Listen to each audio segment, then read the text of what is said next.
जा रहे हैं ना? आ रहा है, प्रेज द लॉर्ड।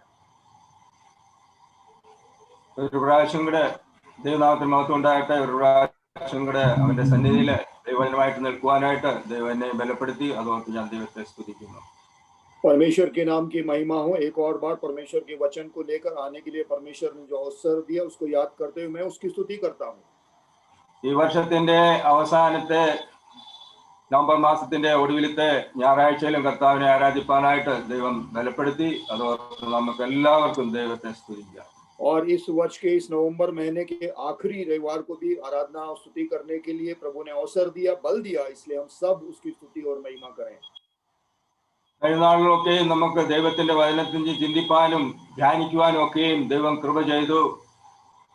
पिछले कई दिनों से परमेश्वर के वचन को सुनने के लिए, ध्यान करने के लिए, मनन करने के लिए परमपिता परमेश्वर ने अवसर प्रदान किया।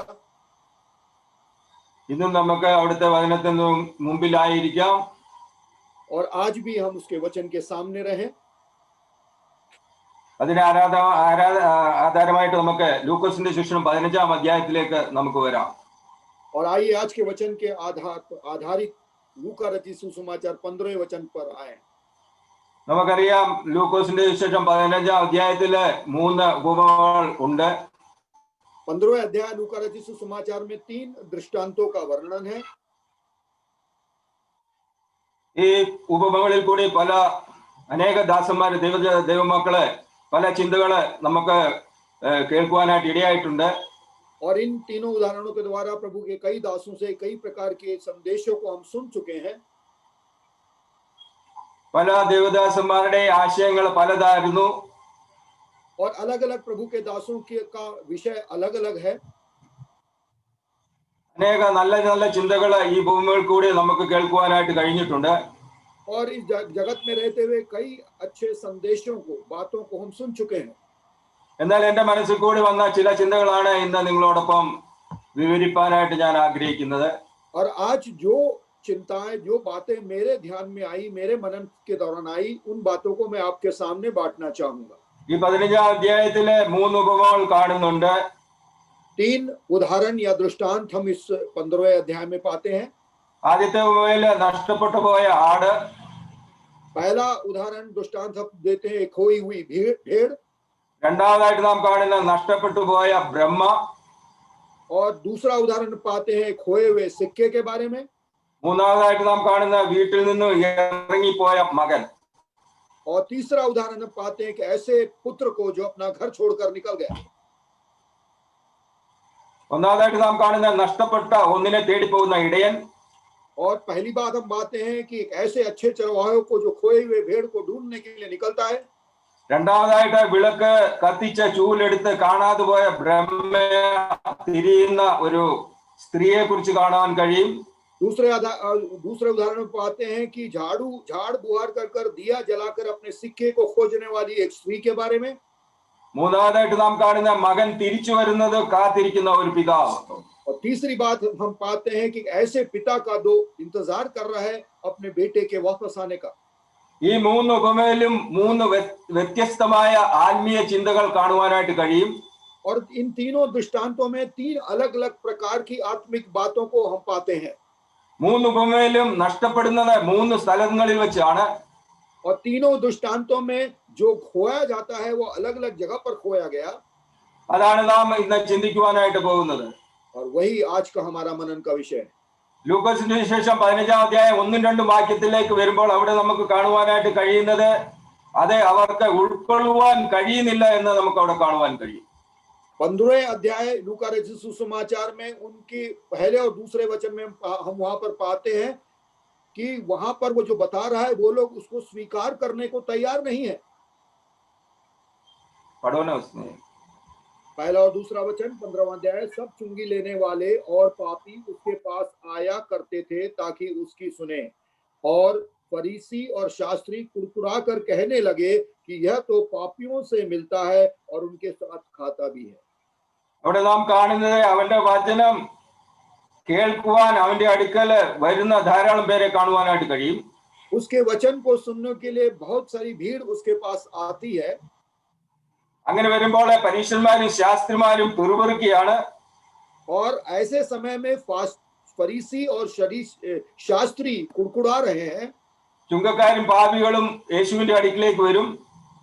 चुंगी लेने वाले और पापी उसके पास आया करते हैं.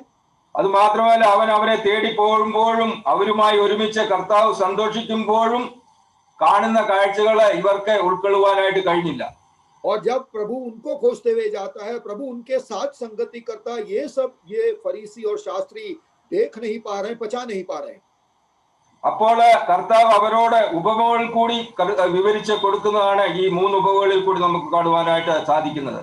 तब प्रभु यीशु मसीह इन 3 उदाहरणों को देकर बातों को उनको समझाता है. എന്താണ് ഉപമ? क्या है ये दृष्टांत? നമുക്കറിയാം, ഒന്നിനോട് സാദൃശ്യമാവുന്നതാണ് ഉപമ. एक के साथ दूसरे तुलनात्मक विवरण है दृष्टांत. അതെ, 15-ാം അധ്യായത്തിൽ നമുക്ക് കാണുവാൻ കഴിയുന്ന 3 ഉപമകളാണ് ഉള്ളത്. 15वें अध्याय में 3 उदाहरण या दृष्टांतों को हम पाते हैं. കൂടുതൽ മനസ്സിലാകത്തക്ക വിധത്തിൽ വിവരിച്ചു കൊടുക്കുന്നതാണ് ഉപമകൾക്കുള്ളത്. और दृष्टांत ऐसे हैं कि ऐसे दृष्टांतों के द्वारा अपनी बातों को लोगों तक अच्छी तरह से पहुंचाया जाए. 4-ാം വാക്യത്തിൽ നമ്മൾ കാണുന്ന ഒരാൾക്ക് 100 ആട് ഉണ്ട് എന്നിരിക്കട്ടെ. चौथे वचन में हम पढ़ते हैं कि एक व्यक्ति के पास 100 भेड़ें थी. രണ്ടാമതായിട്ട് നാം കാണുന്ന 8-ാം വാക്യത്തിലെ ഒരു സ്ത്രീക്ക് 10 ബ്രഹ്മ. और 8वें वचन में हम दूसरी बार पाते हैं कि एक स्त्री के पास 10 सिक्के थे. 11-ാമത്തെ വാക്യത്തിലേക്ക് വരുമ്പോൾ മൂന്നാമത്തെ ഉപമ, ഒരു മനുഷ്യന് 2 പുത്രന്മാരുണ്ടായിരുന്നു. और 11वें वचन में हम आते हैं तो तीसरा उदाहरण पाते हैं कि एक मनुष्य के 2 पुत्र थे. നഷ്ടപ്പെട്ടതിന്റെ കഥകളാണ് കാണുന്നത് ഉപമയിൽ കൂടി. और जो नष्ट हो गया, जो खो गया है, उसके बारे में इन दृष्टांतों के द्वारा हम सीखते हैं. ഒന്നാമതായിട്ട് നമുക്ക് കാണുവാനായിട്ട് കഴിയുന്ന മനുഷ്യന് ദൈവം പ്രധാനമായി 2 തൊഴിലുകളാണ് കൊടുത്തിരുന്നത്. और पहली बात हम देखते हैं कि मनुष्य को परमेश्वर प्रधान रूप से 2 कामों को दिया. ഉൽപ്പത്തി പുസ്തകം 4-ാം അധ്യായം 2-ാം വാക്യത്തിൽ നമുക്ക് അത് കാണുവാനായിട്ട് കഴിയും. कौन सा बुक? ഉൽപ്പത്തി പുസ്തകം 4-ാം അധ്യായം 2-ാമത്തെ വാക്യത്തിൽ നമുക്ക് അത് കാണുവാൻ കഴിയും. उत्पत्ति की पुस्तक 4था अध्याय 2 वचन में हम इस बात को पाते हैं. അവിടെ നാം കാണുന്ന ഒരാൾ കൃഷിക്കാരനായിരുന്നു. वहां पर हम पाते हैं कि एक व्यक्ति किसान था. രണ്ടാമത് കാണുന്നത് ആട്ടിടയനുമായിരുന്നു. और दूसरा व्यक्ति के बारे में पाते हैं कि वो चरवाहा था. കൃഷി और ആട് വളർത്തൽ, അത് രണ്ടും മനുഷ്യനോടുള്ള ബന്ധത്തിൽ ദൈവം കൊടുത്ത തൊഴിലുകളാണ്. और चाहे किसानी हो या भेड़ पालना हो या चरवाही का काम हो, परमेश्वर ने मनुष्य को ये 2 काम दिए थे. അത് ദൈവം അവർക്ക് 2 തൊഴിലാണ് കൊടുത്തത്. ഇന്നാണെങ്കിൽ ധാരാളം തൊഴിലുകൾ കാണാം. എന്നാൽ ദൈവം അവർക്ക് ആദിമ മനുഷ്യർക്ക് കൊടുത്ത 2 തൊഴിലാണ്, ആട് വളർത്തലും അത് കൃഷിയും. और सबसे पहले प्रभु ने, यहोवा ने 2 प्रकार के ये काम उस समय के लोगों को दी थी. आज तो कई प्रकार के काम हैं. അതെ, ഇവിടെ നാം കാണുന്നത് ഒരാൾക്ക് 100 ആട് ഉണ്ട് എന്നിരിക്കട്ടെ. और यहाँ पर हम 4थे वचन में पढ़ते हैं कि एक व्यक्ति के पास 100 भेड़ें हैं. അത് ഇടയ ആട് സങ്കല്പങ്ങളാണ്. यहाँ पर भेड़ और चरवाहे की बातें हैं. അതെ, നമുക്ക് 23-ാം സങ്കീർത്തനം 1-ാം വാക്യത്തിൽ നാം കാണുന്നു, യഹോവേ എന്റെ ഇടയനാകുന്നു. और भजन संहिता 23 और पहले वचन में पढ़ते हैं कि यहोवा मेरा चरवाहा है. അപ്പോൾ ഇടയനാകുന്ന പിതാവായ ദൈവത്തെ നമുക്ക് കാണുവാൻ കഴിയും. और चरवाहे रूपी पिता को हम वहां पर देखते हैं. യോഹന്നാന്റെ സുവിശേഷം 10-ാം അധ്യായം 10-ാം വാക്യത്തിൽ നാം ഇങ്ങനെ വായിക്കുന്നു, ഞാൻ നല്ല ഇടയനാകുന്നു, നല്ല ഇടയൻ ആടുകൾക്ക് വേണ്ടി തന്റെ ജീവനെ നൽകുന്നു. യോഹन्ना रचित सुसमाचार 10वें अध्याय के 10वें वचन में पढ़ते हैं, अच्छा चरवाहा मैं हूं और अच्छा चरवाहा भेड़ों के लिए अपने जान को देता है. ഇവിടെ 100 ആടിൽ ഒന്നിനെ കാണാതെ പോയാൽ, यहाँ पर हम देखते हैं कि 100 भेड़ों में से एक हो गया. അതിനെ തേടി പോകുന്ന ഒരു ഇടയനെ കാണുവാനായിട്ട് കഴിയും. और उस भेड़ को खोजते हुए एक चरवाहे को हम पाते हैं जो उसको खोजते हुए जाता है. ഇവിടെ എന്താണ് ഇടയന്റെ പ്രത്യേകത? यहाँ पर उस चरवाहे की विशेषता क्या है? ഒന്നിനെ തേടി പോകുമ്പോൾ 99 നഷ്ടപ്പെട്ടു പോകുമോ എന്നാണ് മനുഷ്യരുടെ ചിന്ത. मनुष्य इस प्रकार से सोचता है, 99 को वो गंवा दे और वो एक को खोजने जा रहा है. എന്നാൽ ഇടയന്റെ ചിന്ത അതല്ല. നഷ്ടപ്പെട്ട ഒന്നിനെ ഓർത്ത് വേദനിക്കുന്ന ഇടയന്റെ ഹൃദയത്തെ കാണുന്നു. लेकिन यहाँ पर उस चरवाहे का उस प्रकार से सोच नहीं है. वो सोच रहा है मेरा एक भेड़ नष्ट हो गया और वो दुखित होकर परेशान होकर जा रहा है. കർത്താവ് പറയുന്നു, ഒന്നിനെ തേടിയാണ് ഞാൻ വന്നത്, കൂടെയുള്ള 99 തേടിയല്ല. और प्रभु यीशु मसीह स्वयं कहते हैं कि मैं साथ में रहने वाले 99 को नहीं लेकिन एक को खोजने आया हूं. അതെ, നഷ്ടപ്പെട്ട ഒന്നാണ്. നഷ്ടപ്പെട്ട ഒന്നിനെ തേടി പോകുന്ന ഇടയനെ ആദ്യത്തെ ഭാഗത്ത് കാണുന്നു. और पहले भाग में हम वही पाते हैं कि एक भेड़ जो खो गई है उसको खोजते हुए एक चरवाहे को. അതെ, നഷ്ടപ്പെട്ടതിനെ തേടി പോകുന്ന ഇടയൻ 99 സന്തോഷിക്കാതെ നഷ്ടപ്പെട്ട ഒന്നിൽ വേദനിക്കുന്ന ഇടയനെ നമുക്ക് കാണുവാൻ കഴിയും. वहां पर एक ऐसा चरवाहे को हम पाते हैं कि वो जो नष्ट हो गया है उस पर वो निराश है, दुखित है, ना कि बचे 99 पर वो खुश है. അതിനെ കണ്ടെത്തുന്ന വരെ തേടി പോകുന്ന ഇടയൻ. और वो जब तब तक उसको खोजता है जब तक उसको वो ना पाले. അതാണ് ഒന്നാമത്തെ ഉപമ. पहला उदाहरण या पहला दृष्टांत वो है. രണ്ടാമത്, ഒരു സ്ത്രീക്ക് 10 ബ്രഹ്മ. और वहां पर हम दूसरा दृष्टांत देखते हैं कि 10 सिक्के थे एक स्त्री के पास. നമുക്കറിയാം, അക്കാലത്ത് സൂക്ഷിക്കുവാനായിട്ട് മറ്റുള്ളവർ കൊടുക്കുന്ന ബ്രഹ്മകളാണ് ഈ സ്ത്രീ സൂക്ഷിച്ചു വെച്ചത്. और उन दिनों में लोग जो देते थे उन सिक्कों को वो संभाल कर रखी थी स्त्रियां. അതെ, അതിലൊന്ന് കാണാതെ പോയി. और उसमें से एक खो जाता है. ആ സ്ത്രീ ചെയ്തത് വിളക്ക് കത്തിച്ച് വീട് അടിച്ചു വാരിയിട്ട് സൂക്ഷ്മത്തോടെ അന്വേഷിച്ചു. और वो स्त्री ने काम किया कि उस खोए हुए सिक्के को खोजने के लिए दिया जलाकर झाड़ू झाड़कर अपने पूरे घर में वो छानबीन करती है जब तक वो ना मिल जाए. രണ്ടാമതായിട്ട് നമുക്ക് കാണുവാൻ കഴിയുന്നത് രണ്ടാമത്തെ വ്യക്തിത്വം ഒരു അമ്മയാണ്, ഒരു സ്ത്രീയാണ്. और दूसरा जो उदाहरण हमने अभी जो सुना वो व्यक्ति है एक माँ या एक स्त्री. അത് ഇടയൻ കഴിഞ്ഞിട്ട് കാണുന്നത് ഒരു സ്ത്രീയെയാണ്. वहां पर एक स्त्री के बारे में पढ़ते हैं जो उसको खोज रही है. ആ സ്ത്രീയുടെ പ്രത്യേകത ഒരു വീട്ടിലെ അമ്മയാണ്. അതുമാത്രമല്ല, സ്ത്രീ വീടിന്റെ പ്രാധാന്യം വളരെയധികമാണ്. और वहां पर उस स्त्री की विशेषता ये है कि वो स्त्री उसको एक घर की माँ है और वो अपने घर को ज्यादा महत्व दे रही है. അമ്മ വീടിന്റെ വിളക്കാണ്. രണ്ടാമത് കൊണ്ടു നിർത്തുന്നത് ഒരു സ്ത്രീയിലേക്കാണ്. और वो घर की दिया है माँ और वो वहां पर वो स्त्री को हम उस प्रकार से हम जानते हैं. നമുക്കറിയാം, സ്ത്രീ എന്ന് പറയുന്നത് ദൈവം തരുന്ന ദാനമാണ്. और स्त्री परमेश्वर से मिला हुआ एक दान है. അതുകൊണ്ടാണ് സങ്കീർത്തനം 127:28 നാം കാണുന്നത് മക്കൾ യഹോവ തരുന്ന ദാനമെന്ന്. और इसलिए भजन संहिता 128 में पढ़ते हैं कि बच्चे परमेश्वर की ओर से दिए हुए दान है. അതെ, ഇവിടെ കാണുന്നത് ഒരു സ്ത്രീക്ക് 10 ബ്രഹ്മ ഉണ്ടെങ്കിൽ ഒന്ന് കാണാതെ പോകുന്നു. यहाँ पर हम पढ़ते हैं कि वो स्त्री के 10 सिक्के थे, एक वो गंवा देती है. അത് ഇടയന്റെ കയ്യിൽ നിന്നല്ല, ഇത് പോകുന്നത് വീട്ടിൽ നിന്നാണ്. और उसके घर से जा रहा है, उसके घर से वो घूम गया. അതെ, ഇടയന്റെ കയ്യിൽ നിന്നല്ല പോകുന്നത്, വീട്ടിൽ നിന്നാണ്. मालिक के हाथ से नहीं जा रहा है, घर से जा रहा है. അതെ, ഈ സ്ത്രീ ചെയ്തത് വിളക്ക് കത്തിച്ച് വീട് അടിച്ചു വാരി സൂക്ഷ്മത്തോടെ കണ്ടെത്തുന്നതും വരെ അന്വേഷിക്കുന്നു. और वो स्त्री ने काम किया कि दिया जलाकर झाड़ पुवार कर कर जब तक वो सिक्का न मिला वो उसको खोजती रही. അതെ, മൂന്നാമത്തെ ഉപമ, പിതാവിന് 2 പുത്രന്മാരുണ്ടായിരുന്നു. दूसरा उदाहरण हम जानते हैं कि एक पिता थे जिनके 2 पुत्र थे. അതെ, ഒരു പുത്രൻ നഷ്ടപ്പെട്ടു പോയതിന്റെ സംഭവമാണ് മുടിയനായ പുത്രന്റെ കഥയോടെ വിവരിച്ചിരിക്കുന്നത്. और एक पुत्र जो नष्ट हो गया उसको हम उड़ाव पुत्र की कहानी के बारे में हम जानते हैं. ഇവിടെ നമുക്ക് ഒരു വസ്തുത നമുക്ക് കാണുവാൻ കഴിയും. एक सच्चाई यहाँ पर हमें देखने को मिलती है. ഒന്നാമത് 100-ൽ 1 കാണാതെ പോകുന്നു. पहली बात हम देखते हैं 100 में से एक खो गया. അപ്പോൾ പെർസെന്റേജ് 100-ൽ 1% ആണ് വരുന്നത്.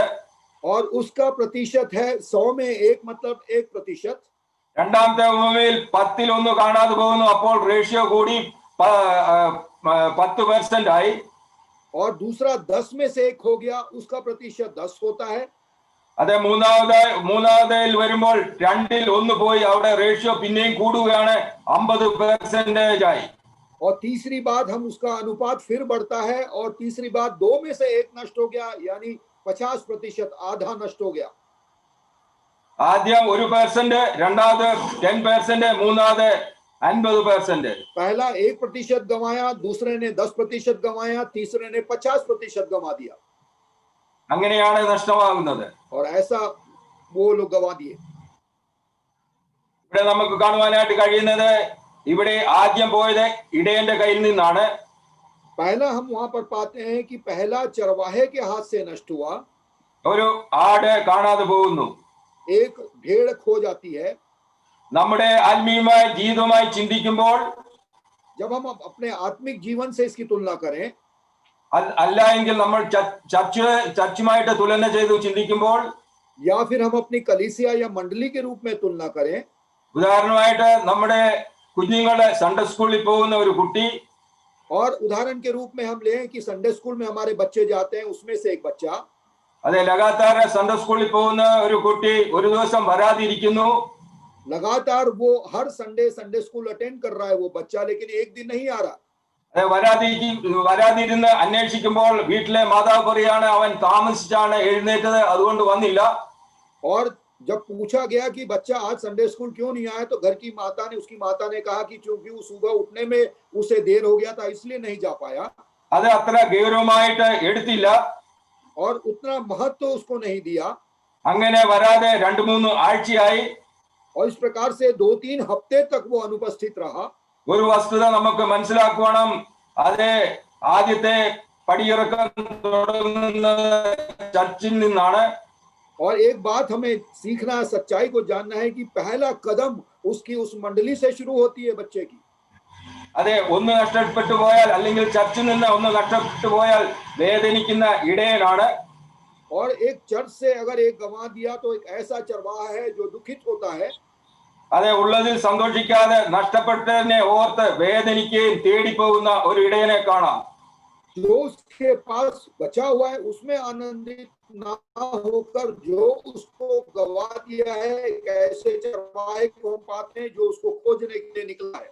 രണ്ടാമതായിട്ട് കാണുന്നത് 8-ാം വാക്യത്തിലാണ്. രണ്ടാമത്തെ കാര്യം ഒരു അമ്മയാണ്, സ്ത്രീയാണ്. ഈ സ്ത്രീക്ക് 10 ബ്രഹ്മയാണ് നഷ്ടം ഉണ്ടായിരുന്നത്. और दूसरी बात हम 15वें अध्याय के 8वें वचन में पढ़ते हैं कि जहां पर एक स्त्री के पास 10 सिक्के थे, उसमें से वो एक घूम जाता है।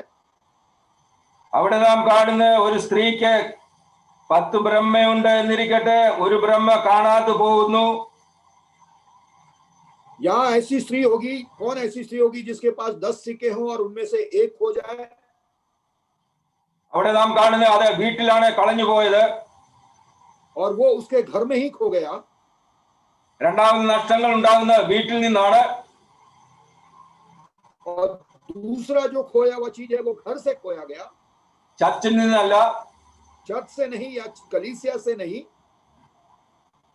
അത് വീട്ടിൽ നിന്ന് നഷ്ടപ്പെടുമ്പോൾ അറിയേണ്ടത് അമ്മയാണ്. और जब घर से नष्ट हुआ तो जानने के लिए माँ है। ഈ അമ്മ അറിഞ്ഞു. ഈ അമ്മ എന്ത് ചെയ്തത്? വിളക്ക് കത്തിച്ച് അവിടെ തിരയുകയാണ്. और ये माँ को पता लग गया कि एक सिक्का गायब हो गया, घूम गया, तब वो दिया जलाकर खोज रही है। അതെ, പ്രാർത്ഥനയുടെ വിളക്ക് കത്തിച്ച് ചൂലെടുത്ത് മുഴുവനും അടിച്ചു വാരും. प्रार्थना रूपी दिया जलाकर घर को झाड़ बुहार कर कर वो खोजती है। അങ്ങനെ അടിച്ചു വാരുമ്പോൾ ആ ചൂലിന്റെ അറ്റത്ത് ആ ബ്രഹ്മയുടെ ശബ്ദം കേൾക്കും. और जब वो झाड़ बुहार करती है तो जब वो सिक्का उस झाड़ू से टकराता है तो उसे आवाज आती है। ആ അമ്മയ്ക്ക് സന്തോഷമായി, കാരണം ആ ബ്രഹ്മ നഷ്ടപ്പെട്ടു പോയില്ല എന്ന്. और तब उस आवाज को सुनकर माँ आनंदित होती है और कहती है कि यह सिक्का मेरा नहीं नष्ट हुआ। നമുക്കൊന്ന് മനസ്സിലാക്കണം, നഷ്ടപ്പെടാനാവാത്ത ഒരു ബ്രഹ്മയും പോയിട്ടില്ല. और हम इस बात को याद रखें कि एक भी सिक्का गायब, घूमा नहीं, नष्ट नहीं हुआ है। അതെ, രണ്ടാമത്തെ വീട്ടിൽ നിന്ന് നഷ്ടപ്പെട്ട ബ്രഹ്മ, दूसरा घर से नष्ट हुआ एक सिक्का, അത് ഈ അമ്മ തിരഞ്ഞ് എടുക്കുകയാണ്. और माँ उसको खोजती है और पाती है। അതെ, അവിടെ നാം കാണുന്ന വിളക്ക് കത്തിച്ച് തിരയുകയാണ് ഈ സ്ത്രീ ചെയ്യുന്നത്. और ये स्त्री दिया बारकर उसको खोजती है। നമുക്ക് ഒന്ന് മനസ്സിലാക്കണം, ഈ സ്ത്രീ അല്ലെങ്കിൽ ഈ അമ്മ പ്രാർത്ഥിക്കുന്ന ഒരു അമ്മയാണ്. हम इस बात से एक सच्चाई को सीखें कि ये घर की माता एक प्रार्थना करने वाली स्त्री थी। വിളക്ക് കത്തിച്ച് തിരയുകയാണ്. और प्रार्थना रूपी दिया जलाकर वो खोज कर रही है। ആമയുടെ ചൂലിന്റെ അറ്റത്ത് എത്താത്ത ഒരു ബ്രഹ്മയും നഷ്ടപ്പെട്ടിട്ടില്ല. और उस माता के झाड़ू में टकराने वाली ऐसा कोई भी एक सिक्का नहीं है जो नष्ट हुआ हो। അതെ, മൂന്നാമതായിട്ട് നാം കാണുന്ന ഒരു പിതാവാണ്. तीसरा हम एक उदाहरण तीसरा उदाहरण एक पिता के बारे में है। ആ പിതാവിന് രണ്ട് മക്കളുണ്ട്. ഇളയ മകൻ അപ്പനോട് പറയുന്നതാണ് നമുക്ക് 15-ാം അധ്യായത്തിന്റെ 12-ാമത്തെ വാക്യത്തിൽ നാം കാണുന്നത്. और उस पिता के दो पुत्र हैं और छोटे पुत्र ने अपने पिता से क्या कहा वो 15वें अध्याय के 12वें वचन में पढ़ते हैं। അപ്പൊ ആ വസ്തുവിൽ എനിക്ക് വരേണ്ട പങ്കു തരണം എന്ന് പറഞ്ഞു. उनमें से छुटके ने पिता से कहा, हे पिता, संपत्ति में से मेरा भाग मुझे दे दे। അതെ, അവന്റെ അപ്പന്റെ അടുക്കൽ വന്നിട്ട് പറയുകയാണ്, എനിക്ക് അവൻ തന്റെ പങ്ക് ചോദിക്കുന്നു. और वो पुत्र अपने पिता के पास आकर संपत्ति में से अपना भाग मांग लेता है। അതെ, മാനുഷികമായിട്ട് ചിന്തിക്കുകയാണെങ്കിൽ ഒരു പിതാവിനെ വേദനിപ്പിക്കുന്ന ഒരു കാര്യം തന്നെയാണ് അത്. सांसारिक रूप में हम सोचें तो ऐसा मांगना, ऐसे समय में मांगना एक पिता को दुख देने का कारण बनता है। അതെ, നമുക്കറിയാം ഏതൊരു പിതാവും തന്റെ സ്വത്ത് തന്റെ കാലശേഷം മാത്രമേ നൽകുകയുള്ളൂ. क्योंकि हम जानते हैं सांसारिक रीति यही है कि एक पिता अपनी सारी संपत्ति का बंटवारा अपने अपने समय के पश्चात करता है वो। എന്നാൽ ഈ പിതാവ് അങ്ങനെയല്ല ചെയ്തത്. അവൻ വന്ന് തന്റെ അപ്പനോട് ജീവിച്ചിരിക്കുമ്പോൾ തന്നെ വസ്തു ചോദിക്കുന്നു. लेकिन यहाँ पर ऐसा नहीं है, पिता स्वयं जीवित है और वो पुत्र आकर उससे अपना भाग मांग लेता है। അവിടെ എന്തുവാണ് അവൻ പറയുന്നത്? എനിക്ക് തരേണ്ട വസ്തുവിന്റെ പങ്ക് തരണമെന്ന് പറയുന്നു. और वो पुत्र आकर कहता है कि अपनी संपत्ति में से जो भाग मेरा है मुझे दे दे। എന്താണ് അവന്റെ ആറ്റിറ്റ്യൂഡ്? उसका दृष्टिकोण क्या है? ഒരു കാലത്ത് ഈ വസ്തുവിന് വേണ്ടി വഴക്കുണ്ടാക്കുമ്പോൾ അവന്റെ അകത്ത് ജീവിച്ചിരിക്കുമ്പോൾ തന്നെ അപ്പൻ മരിച്ചു കാണും. और जब इस एक समय में जब वो झगड़े करेंगे संपत्ति के लिए, तब तक उनकी पिता की मृत्यु हो जाएगी। അവൻ ജീവിച്ചിരിക്കുമ്പോൾ ഹൃദയത്തിൽ മരിച്ചവർക്ക് മാത്രമേ ഈ അപ്പനെ വിട്ട് ഇറങ്ങി പോകുവാനായിട്ട് കഴിയുള്ളൂ. और जीवित रहते हुए हृदय में अगर मर गया है तभी वो अपने पिता को छोड़कर जाएगा। ഇവിടെ വസ്തുവിന് വേണ്ടി മകൻ അപ്പനെ തള്ളി പറയുന്നതായിട്ട് നമുക്ക് കാണുവാൻ കഴിയും. और इस बात से हम समझ सकते हैं कि धन संपत्ति के लिए वो अपने पिता को त्यागता है। അതെ, ഈ മുടിയൻ പുത്രന്റെ ഹൃദയത്തിലും തന്റെ അപ്പൻ മരിച്ചു കാണും. और ये उड़ाव पुत्र के मन में उसकी पिता की मृत्यु हो चुकी है।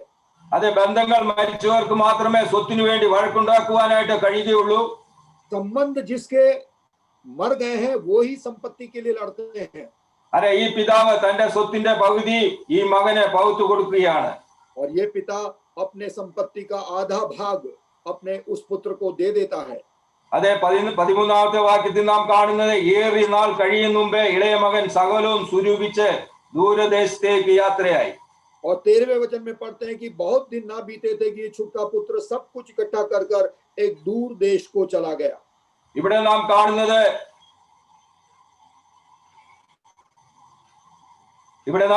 ചർച്ചിൽ കാണാതെ വന്നവൻ കുറച്ചു നാൾ കഴിഞ്ഞപ്പോൾ വീട്ടിൽ കാണാതെ വന്നു.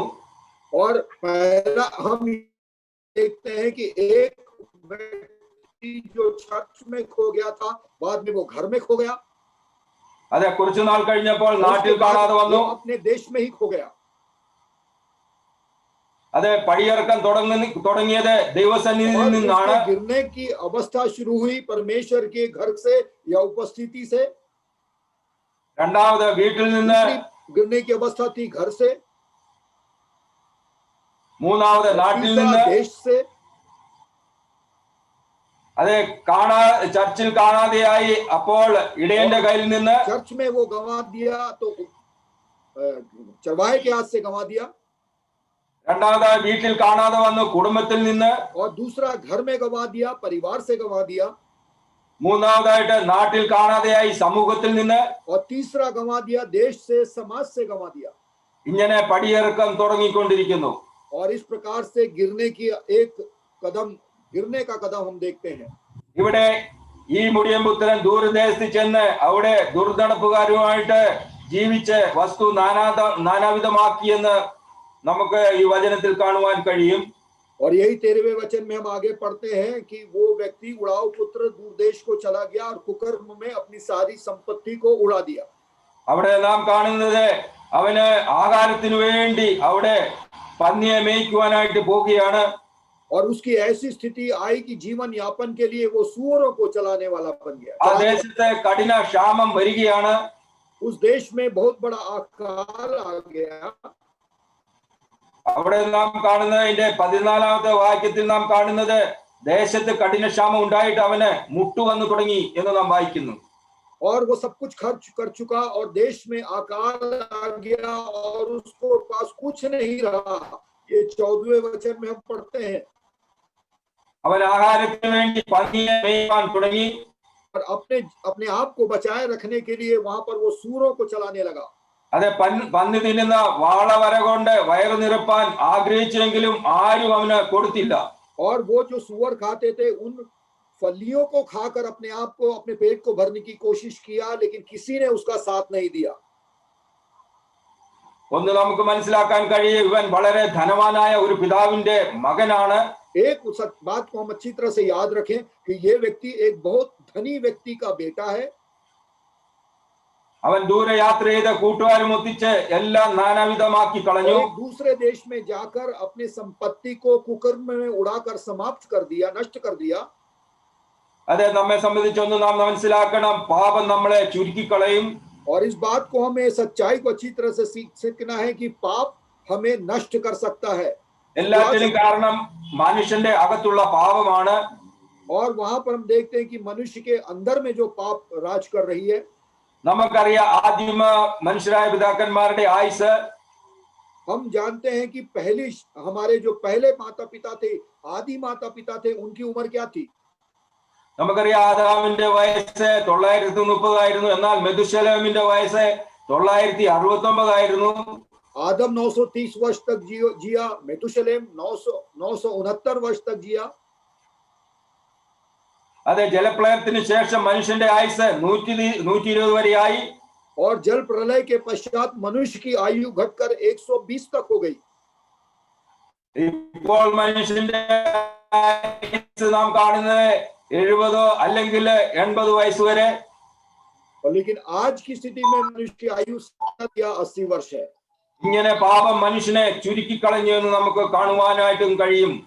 और इस प्रकार से हम इस बात को समझ सकते हैं कि पाप मनुष्य को सिकोड़ता चला जा रहा है. ഇവിടെ ലൂക്കോസ് സുവിശേഷം 15-ാം അധ്യായം 17-ാം വാക്യത്തിൽ നാം വായിക്കുന്നത്, അപ്പോൾ അവന് സുബോധം വന്നു. और लूका रचित सुसमाचार इसी 15वें अध्याय के 17वें वचन में पढ़ते हैं, जब वह अपने आपे में आया. അവിടെ നാം കാണുന്നത് അവന് സുബോധം വന്നു എന്ന് നാം കാണുന്നു. जब वो अपने आपे में आया, ये हमने पढ़ा. അപ്പോൾ നമുക്ക് കാണുവാൻ കഴിയുന്നത് മൂന്നാമത് കാണുന്ന ക്യാരക്ടർ അപ്പനാണ്. और तीसरा जो व्यक्तित्व को हम देखते हैं, ഈ മകൻ തന്റെ അപ്പനെ ഓർക്കുന്നു. और वो पुरुष, वो या अपने पिता को याद करता है. അത് മാത്രമല്ല, തന്റെ അപ്പനെ ഓർക്കുന്നു, തന്റെ വീടിനെ അവൻ ഓർക്കുകയാണ്. और साथ ही साथ अपने पिता के साथ अपने घर को भी वो याद करता है. അവന്റെ ചിന്ത ആ സമയത്ത് തന്റെ വീട്ടിലേക്ക് പോവുകയാണ്. അവിടെ അവൻ ഓർക്കുന്നു, വേലക്കാർ ഭക്ഷിച്ച് ശേഷിപ്പിക്കുന്ന ഒരു വീട് എന്ന് അവന് മനസ്സിലാക്കുവാൻ കഴിഞ്ഞു. ऐसे समय में उसे अपने घर को याद आता है, पिता को याद करता है, और ऐसे चीजों को याद करता है कि उसके मजदूर, घर के मजदूर भोजन खाते हैं और शेष भी बचता है. എന്ന് പറഞ്ഞാൽ വേലക്കാരുടെ കണ്ണുനീർ വീഴാത്ത ഒരു വീടാണ് അവന്റെ ഓർമ്മയിലേക്ക് വന്നത്. और उसके मन में यही बात आई जहां पर मजदूर तक निराश नहीं है. അതെ, ആ വീട്ടിലുള്ള വേലക്കാർക്ക് എല്ലാ സ്വാതന്ത്ര്യവും ഉണ്ട്. उस घर में जो मजदूर है वो पूरी तरह से स्वतंत्र है. ആ വീട്ടിൽ നിന്നാണ് ഈ മകൻ വളർന്നു വന്നത്. और उस घर में वो लड़का पैदा पड़ा. കണ്ണീരില്ലാത്ത വീട്ടിലെ മനുഷ്യ ആ പിതാവിനുണ്ട്. और ऐसा घर जहां पर किसी प्रकार का दुख और संताप नहीं, वहां के पिता को यह विश्वास था कि कहीं भी चला जाए मेरा बेटा, वो वापस ഈ മകൻ തിരിച്ചു വരികയാണ്. അതാണ് നാം 15-ാം അധ്യായം അതിന്റെ 18-ാമത്തെ വാക്യത്തിൽ നാം വായിക്കുന്നത്. और 15वें अध्याय के 18वें वचन में वही हम पढ़ते हैं कि वो उठकर अपने पिता के पास जाने का निर्णय लेता है. അവിടെ നാം കാണുന്നത്, ഞാൻ എഴുന്നേറ്റ് അപ്പന്റെ അടുക്കൽ ചെന്ന് അവനോട് അപ്പാ ഞാൻ സ്വർഗത്തോടും നിന്നോടും പാപം ചെയ്തിരിക്കുന്നു എന്ന് അവന്റെ മനസ്സിൽ വിചാരിച്ചു. और 18वें वचन में कहता है, मैं उठकर अपने पिता के और उससे कहूंगा कि पिता, मैंने स्वर्ग के और तेरे विरुद्ध में पाप की है. ഒരു കാര്യം നാം ഓർക്കണം, एक बात हम इस समय याद रखें, ദൈവത്തോട് ചെയ്യുന്ന പാപം നാം മനുഷ്യരോട് ചെയ്യുന്നതാണ്. परमेश्वर से जो पाप करते हैं वो मनुष्यों से भी हम करते हैं. മകന് മനസ്സിലായി, ഞാൻ അപ്പന്റെ സ്വത്ത് ജീവിച്ചിരിക്കുമ്പോൾ വേദനിച്ച് വാങ്ങിച്ചുകൊണ്ട് പോയി. और माँ बेटा इस बात को समझ गया कि अपने पिता को दुख देखकर अपने संपत्ति का बंटवारा कर अपना हिस्सा लेकर चला गया. അതുകൊണ്ട് അവൻ പറയുകയാണ്, ഞാൻ ദൈവത്തോട് പാപം ചെയ്തു. और इसलिए वो यहाँ पर कहता है कि मैंने स्वर्ग के विरुद्ध में पाप किया. അതെ, അവിടെ നാം കാണുന്നത്, ഞാൻ നിന്റെ മകനെ എന്ന് വിളിക്കുവാൻ യോഗ്യനല്ല എന്ന് അവൻ പറയുകയാണ്. और वहां पर वो आगे हम पढ़ते हैं कि वो कहता है कि मैं इस योग्य नहीं कि तेरा पुत्र मैं कहलाऊं. ഒന്ന് നാം മനസ്സിലാക്കണം, സ്വർഗത്തോട് ചെയ്യുന്ന പാപം മനുഷ്യനോട് ചെയ്യുന്നതാണ്. और इस बात से हम अच्छी तरह से समझे कि स्वर्ग के विरुद्ध में करने वाले पाप मनुष्य के विरुद्ध में भी है. അതെ, നിന്റെ കൂലിക്കാരിൽ ഒരുത്തനെ പോലെ ആക്കണമേ എന്ന് ഈ മകൻ പറയുകയാണ്. और वो वहां पर विनती करता है कि मुझे एक मजदूर की नाई रख ले. അതാണ് നാം കാണുന്നത് 19ാമത്തെ വാക്യത്തിൽ. 19वें वचन में हम इसको पढ़ते हैं. പക്ഷേ അവൻ പറഞ്ഞില്ല, ദൈവം അത് കേട്ടു. അപ്പന്റെ അടുക്കിലേക്ക് പോകുകയാണ്. और वो इस प्रकार से सोचकर निर्णय लेकर अपने पिता के घर वापस यात्रा അതെ, शुरू. ദൂരത്തു നിന്ന് അപ്പൻ അവനെ കണ്ട് മനസ്സലിഞ്ഞു. और दूर से ही पिता उसको देखकर അവിടെ 20ാമത്തെ വാക്യത്തിൽ നാം കാണുന്നത്, അങ്ങനെ അവൻ എഴുന്നേറ്റ് അപ്പന്റെ അടുക്കൽ പോയി, ദൂരത്തു നിന്ന് തന്നെ അപ്പൻ അവനെ കണ്ടു മനസ്സലിഞ്ഞു. 20वें वचन में हम इसी भाग को पढ़ते हैं. उठकर अपने पिता के पास चला. वो अभी दूर ही था तो उसके पिता ने उसे देखकर तरस खाया. അതെ, വളരെ നാളുകൾക്ക് മുമ്പ് അവന്റെ വീട് വിട്ടു പോയതാണ്. बहुत दिन पहले अपने घर को त्याग कर वो चला गया था. അതെ, പോകുമ്പോൾ അവൻ നല്ല ഡ്രസ്സ് ധരിച്ചുകൊണ്ടാണ് പോയത്. जब वो गया था तो अच्छे वस्त्र पहनकर गया था. എന്നാൽ വരുമ്പോൾ അവൻ അങ്ങനെയല്ല അവൻ വരുന്നത്. लेकिन जब वापस आया तो उसकी स्थिति वैसी नहीं थी. എന്നിട്ടും അപ്പൻ അവനെ ദൂരത്തുവേ കണ്ട് മനസ്സലിഞ്ഞു. लेकिन फिर भी पिता ने उसको देखकर पहचान गया, उस पर तरस खाया. അവൻ എത്ര പ്രാകൃത മനുഷ്യനായാലും അവനെ മനസ്സിലാക്കുവാനായിട്ട് ഒരു അപ്പന് കഴിയും. और एक पिता कभी भी अपने पुत्र को कैसी भी किसी भी स्थिति में हो वो भूल नहीं पाएगा. അതെ, ഈ മകന്റെ അവസ്ഥ അത് തന്നെയായിരുന്നു. അതെ, ദീർഘ വീക്ഷണത്തിൽ കൂടി ഈ അപ്പൻ ഈ മകനെ കാണുകയാണ്. और ये पुत्र की अवस्था वैसी ही थी. बहुत ही एक अलग स्थिति में पिता देखता है अपने पुत्र को. ഒരു വെളിപ്പാട് ഉള്ള ഒരു അപ്പനെ നമുക്ക് കാണുവാനായിട്ട് കഴിയും. वहां पर एक पिता को हम पाते हैं जिसको जो कुछ प्रकाशन पहले से मिला रहता है. അതെ, ദൂരത്തു നിന്ന് തന്നെ അപ്പൻ അവനെ കണ്ട് മനസ്സലിഞ്ഞു. दूर से ही देखकर. അതെ, 20ാമത്തെ വാക്യത്തിൽ നാം കാണുന്ന, ഓടി ചെന്ന് അവന്റെ കഴുത്ത് കെട്ടിപ്പിടിച്ച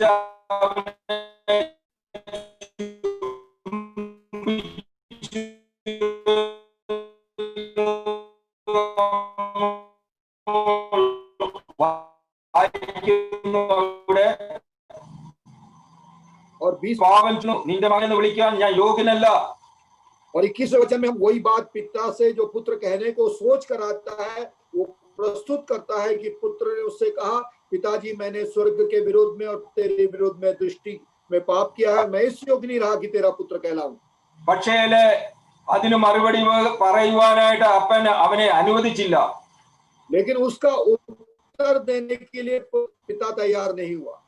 22ാമത്തെ വാക്യത്തിൽ നാം കാണുന്നത്, ദാസന്മാരോട് വേഗം മേൽത്തരമായ അങ്കി കൊണ്ടെന്ന് അവനെ ധരിപ്പിപ്പീൻ എന്നാണ് പറയുന്നത്. वहां पर पिता अपने दासों से कहता है कि झट अच्छे से अस्था वस्त्र निकाल कर उसको पहनाओ. 23ാമത്തെ വാക്യത്തിൽ നാം കാണുന്നത്, ദാസന്മാരോട് പറയുന്നത്, തടിപ്പിച്ച കാളക്കുട്ടിയെ കൊണ്ടുവന്ന് അർപ്പീൻ എന്ന് നാം കാണുന്നു. 23वें वचन में पढ़ते हैं, अपने दासों से पिता कहता है कि पाला हुआ बछड़ा लाकर मारो. എന്താണ് ഇതിന്റെ അർത്ഥം? इसका क्या अर्थ है? ഈ മകൻ വീട് വിട്ടു പോയപ്പോൾ തന്നെ അപ്പൻ അറിയാം അവൻ തിരിച്ചു വരുമെന്ന്. जब वो पुत्र घर त्याग कर गया, छोड़ कर गया, तब भी पिता को मालूम था कि ये मेरा पुत्र वापस आएगा। അന്ന് മുതൽ കാളക്കുട്ടിയെ അപ്പനെ വളർത്തിയതാണ്. और उस दिन से एक बछड़े को वो पाल रहा है, बड़ा कर रहा है। അതെ, ഒരു പ്രത്യാശയുള്ള പിതാവിനെ നമുക്ക് ഇവിടെ കാണുവാൻ കഴിയും. यहाँ पर एक ऐसे पिता को हम पाते हैं जो आशावान है। അതെ, എന്റെ മകൻ വരും നിശ്ചയം. और इस बात पर उसको विश्वास था कि मेरा पुत्र आएगा। അതെ, നഷ്ടപ്പെട്ടത് വീണ്ടെടുക്കുവാനാകാത്തത് ഒന്നും നഷ്ടപ്പെട്ടില്ല. और जो नष्ट हुआ उसको गंवाने के लिए नहीं, लेकिन कुछ भी वहां पर गंवाया नहीं गया। ഇവിടെ നാം കാണുന്ന 24ാമത്തെ വാക്യത്തിൽ നാം കാണുന്നത് എന്റെ മകൻ മരിച്ചവനായിരുന്നു, വീണ്ടും കാണാതെ പോയിരുന്നു, കണ്ടുകിട്ടിയിരിക്കുന്നു എന്ന് പറഞ്ഞു. 24वें वचन में पढ़ते हैं कि यह मेरा पुत्र मर गया था, अब फिर जी गया है, खो गया था, अब मिल गया है। ഒന്ന് നാം മനസ്സിലാക്കണം, ഇവിടെ നമുക്ക് വേണ്ടത് കുറ്റബോധമല്ല, പാപബോധമാണ്. ये बात हमें याद करना है कि हम अपने दोष को याद न रखें, लेकिन हम पाप को अपने याद करें। യൂദയ്ക്കുണ്ടായത് കുറ്റബോധമാണ്, പാപബോധമല്ല. यहूदा ने दोष को याद किया, पाप को अपने पाप को याद नहीं किया। എന്നാൽ പത്രോസിനുണ്ടായത് കുറ്റബോധം അതല്ല, പാപബോധമാണ്. लेकिन पतरस को उसके दोष का बोध नहीं हुआ, लेकिन पाप का बोध हुआ। ഈ മകന് ഒന്ന് മനസ്സിലായി, എന്റെ അപ്പന്റെ വീട്ടിലെ സന്തോഷം ഉണ്ടാകുകയുള്ളൂ. और ये पुत्र विपरीत परिस्थितियों में इस बात को अच्छी तरह से समझ गया कि आनंद मुझे मेरे पिता के घर में ही मिलेगा।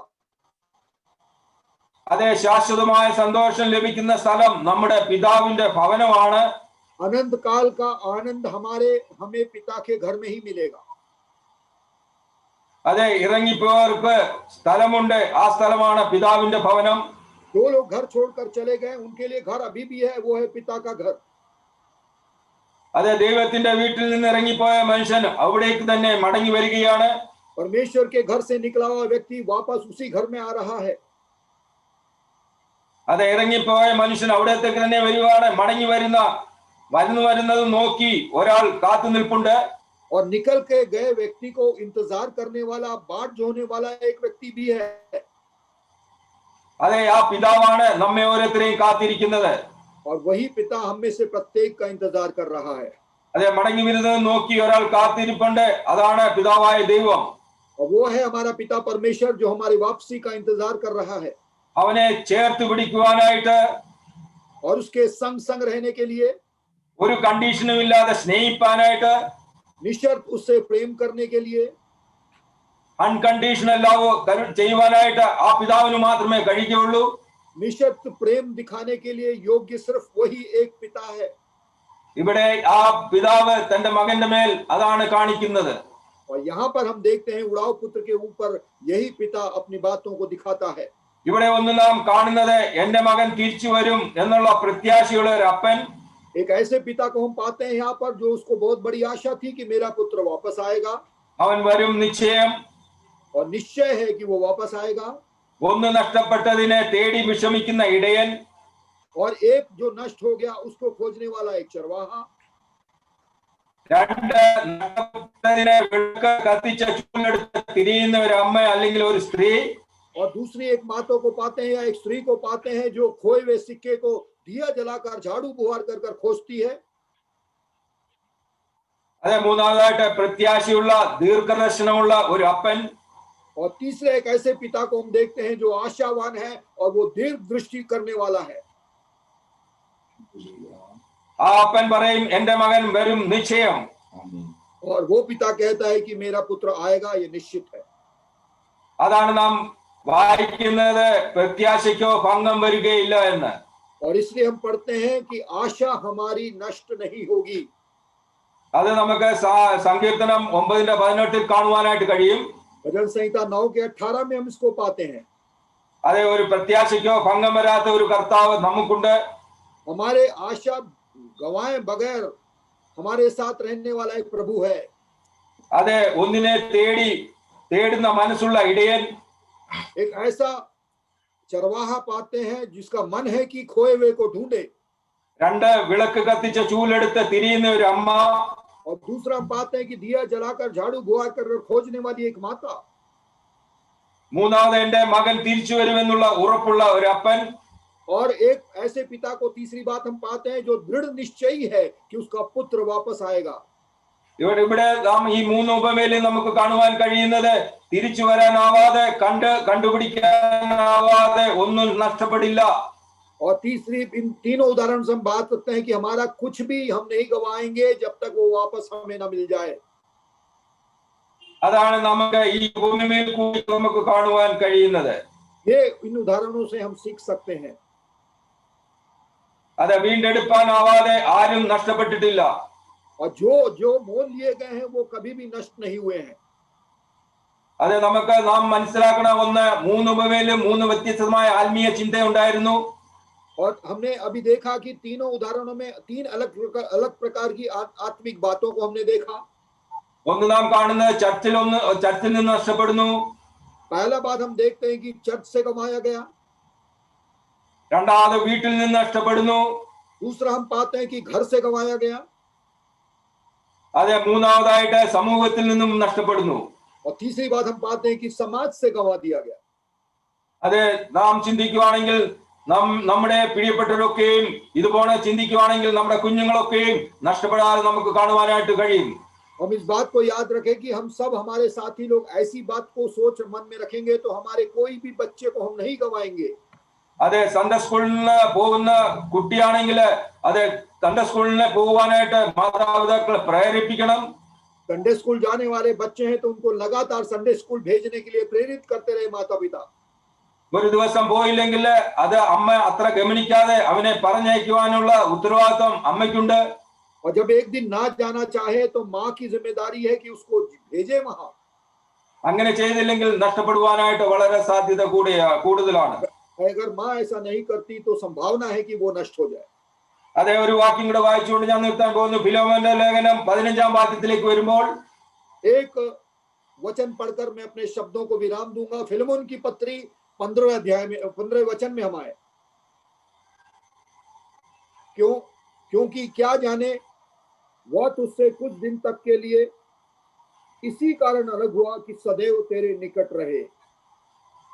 ഇവിടെ നാം പൗലോസ് പറയുകയാണ്, അവൻ അല്പകാലം വേറിട്ട് പോയത് അവനെ സദാകാലത്തേക്കും നിനക്ക് ലഭിക്കേണ്ടതിനായിരിക്കും. यहाँ पर पौलुस कहता है कि वो क्या जाने कि थोड़े समय के लिए वो अलग हुआ है हमेशा तेरे साथ रहने के लिए।